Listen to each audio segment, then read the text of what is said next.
স্কুলে যাওয়ার জন্য তাড়াহুড়া।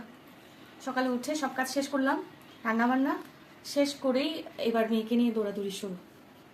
খুব তাড়াতাড়ি চলে যেতে হবে। এখন খাওয়াবো চুল বেঁধে, খাওয়ানোর পর স্কুলের জন্য দৌড়াদৌড়ি শুরু হবে আর কি, যাওয়ার জন্য।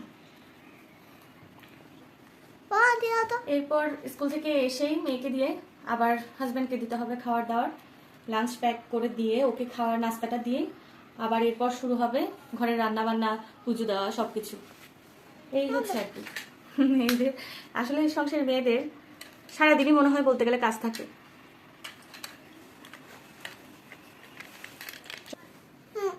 হাসো হাসো। আচ্ছা আচ্ছা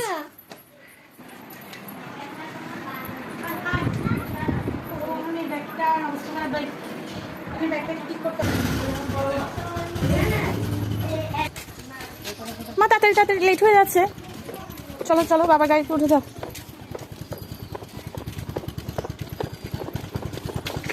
আমার মেয়ে আজকে চলতে পারতেছে না কেন কে জানে। সকাল সকাল দিন থেকে উঠে স্কুলে যাওয়াটা ছোটো বাচ্চার জন্য একটা পরিশ্রমের কাজ আমার মনে হয়। আর সকাল 8টার বেশি স্কুল, এখন প্রায় 8:30 বেজে গেছে, 10 মিনিট লেট হয়ে গেছে। খুব তাড়াতাড়ি এটা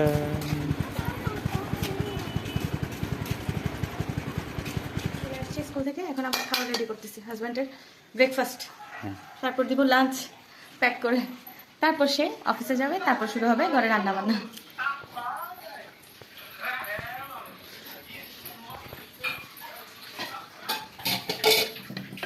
আজকে দুপুরে কিন্তু খুব সিম্পল খাবার তোমার জন্য। হ্যাঁ, ডিম রান্না করে দিছি, করলা ভাজি আর হচ্ছে ডাল, চলবে তো?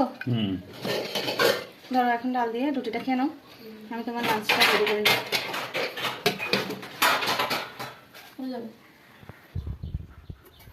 তোমার লাঞ্চ তিত করলা ভাজি, লাল চালের ভাত, ডিম, তারপর হচ্ছে ডাল।